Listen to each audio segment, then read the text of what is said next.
Well, hello again everyone. In response to popular demand, well, at least demand from one person, I'm going to do another demonstration of processing a simple aero image. So this is, on the left you can see a picture of Spitfire. This is MH434 looping the loop at a recent air show at Duxford in the UK. So the plane went right over the top, and I took a number of pictures of that, so we can change this picture on the left from a rather dull picture with not much detail in it to the one on the right, which I think looks far more presentable and with far more detail visible. Now one of the key challenges with this is in fact picking the right photo to start with. As you can see, I took a very large number of pictures here. I was using a Canon 1D X Mark II, which can take a very large number of pictures in a short space of time, which in some ways is a terrific advantage, but in other ways means you have a very large number of pictures to review to choose the one you want to develop. So I wanted one which pretty much had the aircraft completely level but inverted, so to see as much of it as possible.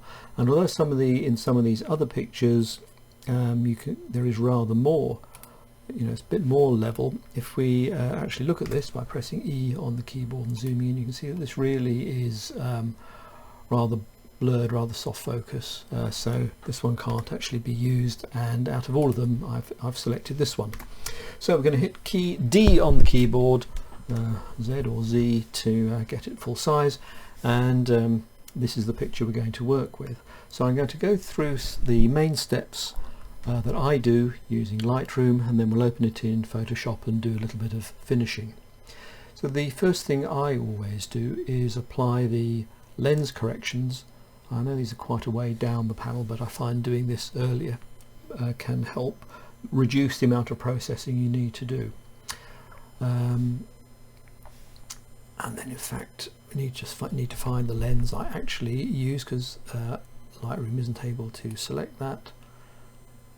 And once I have that, which is in fact this combination here, that'll apply that correction. The main difference that made was to vignetting around the edge of the picture, which in fact won't be of much relevance to us, but I always apply this as a matter of good practice.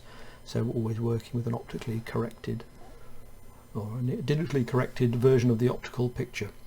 The next thing I'm going to do is crop the image. This is so that we don't end up processing parts of the picture that aren't going to be in the final image. I want this to be a square picture, and so I set 1:1 ratio on there, and by holding down the Alt key on the keyboard or the Option key on a Mac, just dragging in one corner till it gets to be about the right size, and then in the middle just moving the aircraft into position. And let's go make it slightly bigger, again holding down the Alt or Option key, so we'll have it positioned like this, so that the aircraft is pretty much on the diagonal, and it has a bit of space to fly into. Maybe just a little bit over like that. There we are. Okay, I'm happy with that. Obviously there's no particularly correct way of doing it, it's just whatever looks right to you. So the next thing we need to do is look at the light and dark shades on here. As you can see, there's a lot of deep shadow and a few quite hot areas, a few quite bright areas here. So again, I tend to work on this section first, so I'm going to minimize the highlights, and that takes the heat out of those very bright areas, and then open up the shadows so we can see more of the aircraft quite a bit more clearly. This slider here, the texture slider, although it's supposed to be a mid-range contrast improver, I find it actually provides some sharpening to the image, so I tend always to move that right across to the +100.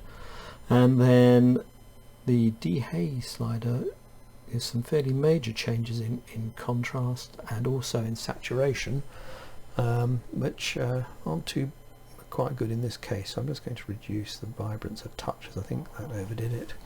It still looks a little bit dark to me, so having adjusted the balance of lights and darks, I'm now going to increase the exposure,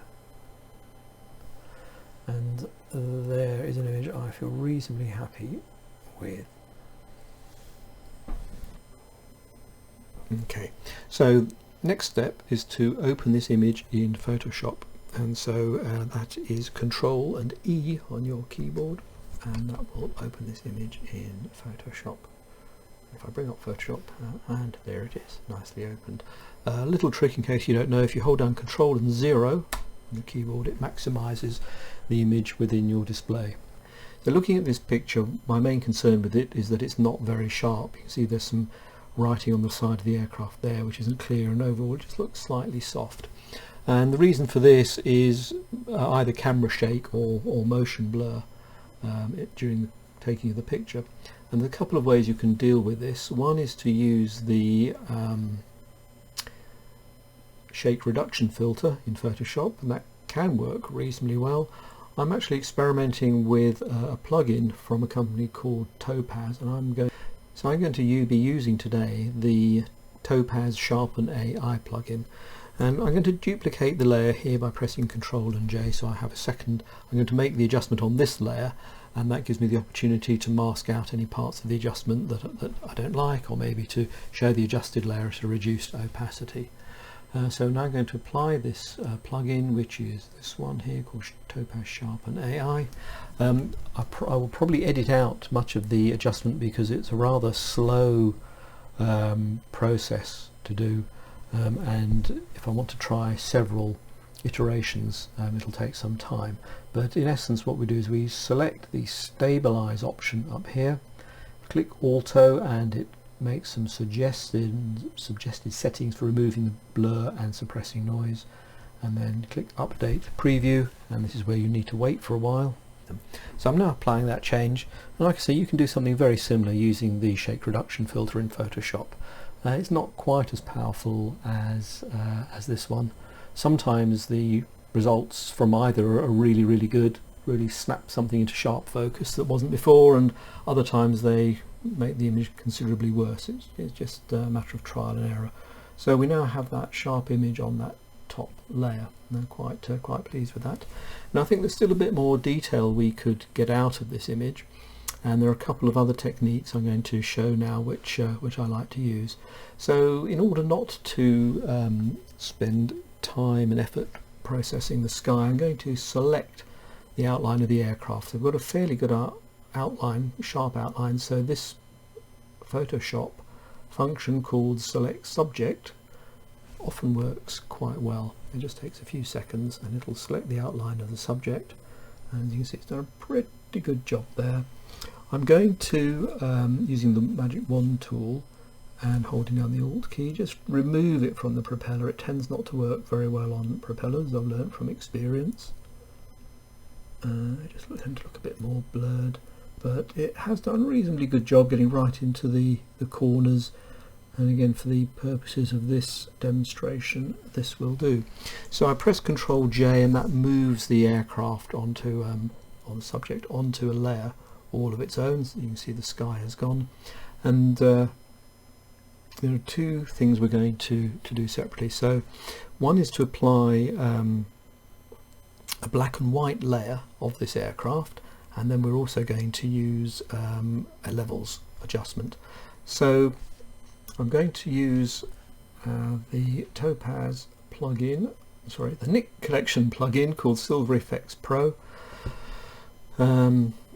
which will again now just operate on that one layer, and you'll see that when this loads, it gives you a number of presets. Now these are all just using Photoshop functions, they just provide a much easier way of using them than doing it yourself. And the trick is to choose one that you like the look of. That brings out the contrast, and I quite like that one. We can start to see a bit more detail in here. And now that was the beginning of the process, and we can now adjust these sliders here to get the full effect we want. So this area to me still looks a little darker than I'd like, so I'm going to increase the brightness of the shadows in there, so that's bringing that up quite a lot. I'm going to alter some of the structures, bring that up as much as possible. You can start to see a lot more wrinkles appearing in the skin there. Let's just bring up that. Okay, and another slider here which makes a lot of difference is this soft contrast one, so it's worth sort of moving that all the way across and see what we get. So I think it's somewhere down there looks quite good. So I'm going to click OK, and that is now going to deliver us a new layer in black and white of this aircraft. Now we don't want to turn the whole image into black and white, so what we're going to do is adjust the blend mode, which is this little box here, to luminosity, and what that does is it only adjusts the lightness and darkness of each of the pixels, not the colour. And so, so let's bring the background back in. So we've got a fairly high contrast image there. It looks a little bit odd, so what I do at this point is just reduce the opacity of the black and white layer so that we get that boost in contrast and detail, but without affecting the underlying colour too much. And that's off and that's on. Let's reduce it just a little bit more. Okay, now the other thing that's still worth doing is to apply a levels layer, and so by holding down Control and clicking on that layer icon, we get the selection re-highlighted again, and by just clicking on the levels adjustment we then get a new layer with the layer mask already there, so the white parts of this mask are the only parts that will be affected by this adjustment. So I'm going to increase the brightness too much and then bring in the darks down, and that just gives us a little bit more contrast and intensity. So I switch that layer off and then on. Quite subtle, but that does well. The other thing that we can also do, as we did with the black and white layer here, is just apply that to the as a luminosity mask, so that again we don't alter the colours too much, and switching off and on, off and on. Yeah, you can see the change that is. Okay, so I'm pretty happy with that. Just one more thing I'm going to do, and that is I want to touch in the yellow tips of the propeller, and to do that I'm going to apply a new layer. So down here, new layer, and I'm going to switch that straight into soft light mode, which is there. Need to press enter, and then I want to choose a suitable colour yellow to paint in those blades, and I would try and choose one that already exists in the picture if possible, and so I'm going to use the eyedropper tool to pick one there. I don't like that at all. That's still a bit weak, so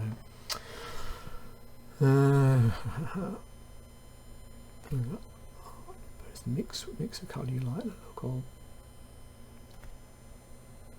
Yeah, that'll do. Okay. And then we'll just go over to the propeller, making sure we've got the soft light layer selected, alter the size of our brush, which is 0 softness, and use the square bracket keys to get that size you want. It's not working for me, come on, that's it. I'm just going to paint that in like that, paint over that one there like that. It's terrible, so just do Control Z or Control Z and have another go.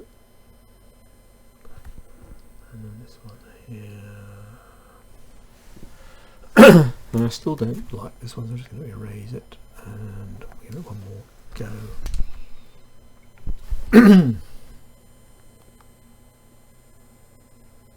Yeah. Okay, that'll do. So zoom back out, and there you are. That is my that's my final image. So we went from the large scale one down to this. We've got a lot more detail, a lot more brightness, and there we are, just finally back to where we started. Quick reminder of the picture we started with, rather dark, lacking in detail, not very sharp, and here, after a bit of processing in Lightroom and Photoshop with a couple of plugins, is our final picture, which I think is much more pleasing. So if you have been, thank you very much for watching and listening. Thank you. Goodbye.